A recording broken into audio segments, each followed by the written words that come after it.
Alright, there was about a minute left on the timer, but the mac and cheese was looking really nice, so I decided to turn it off early, just in case it overcooks. So I like to turn the stove off before I put the mac and cheese in the strainer, because I want the stove to be as cool as possible afterwards. So here it goes, right in there. Alright, and, oh, oops, okay, I only spilled a few, but that's alright, they're plenty. So, I like to get all the water out. Doesn't really matter, but again, that's just kind of one of those things I like to do. Pour it in there, and then just put it in there. Alright, so now, this is the part where you need to be kind of quick. You gotta get the butter, put it in, and then start stirring. Because I'm holding the camera, it's kind of hard to do this without moving the pot around with the spoon, but that's all right.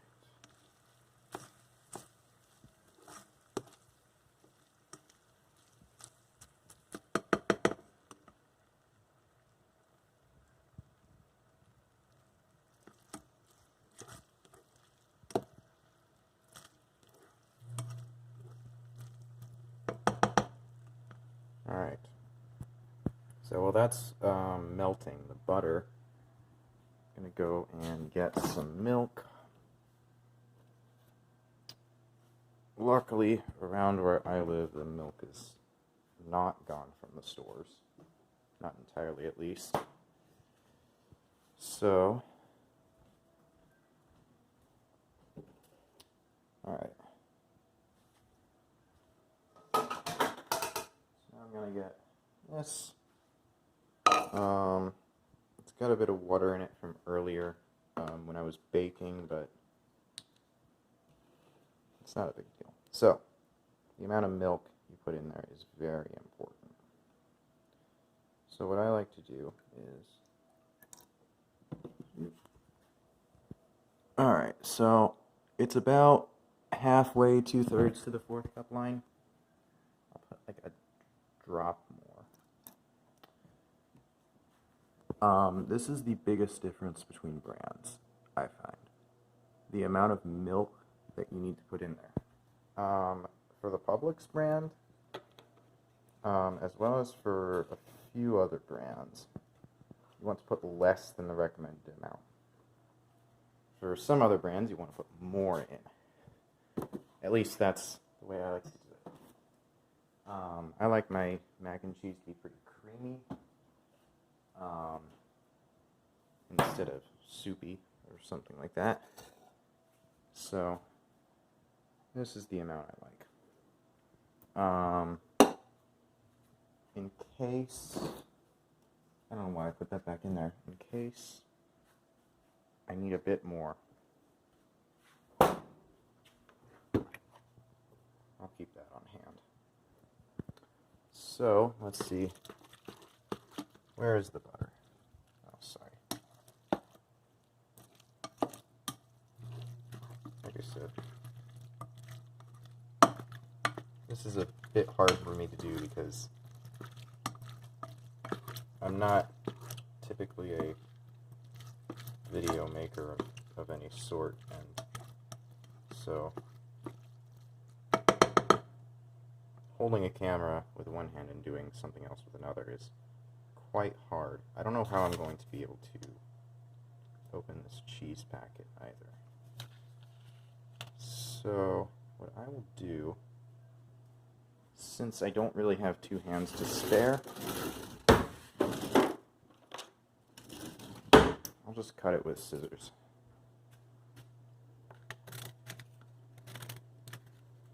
Let's see. I don't usually do this, except for one certain brand which I tried once and hated. So yeah, I never use scissors for the cheese packet, but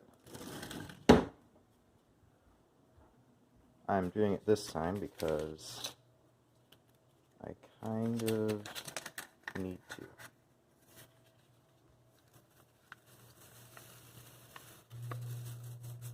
Alright, so I'm going to try and get all of it out as much as I can.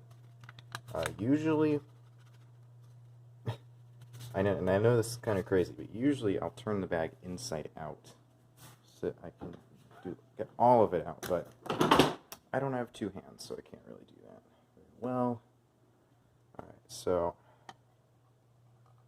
I'm going to not quite pour all of it, because I'm not, like, you really don't need a lot of milk for this particular brand. And I'm sorry if the camera's at a bad angle. I gotta hold the pot still with one hand and stir with the other. It's not fun. It's not easy, but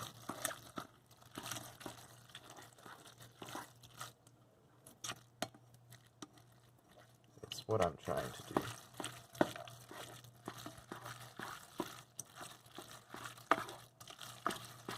So just stir this in, and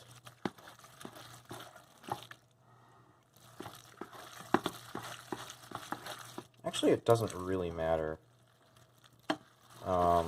at this point whether it's on the stove or off the stove, so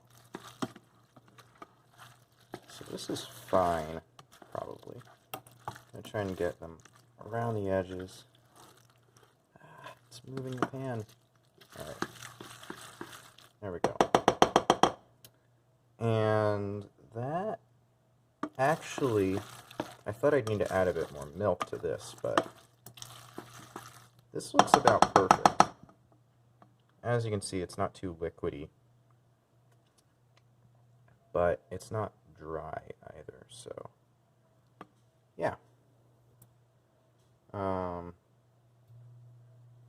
So that's how to make mac and cheese.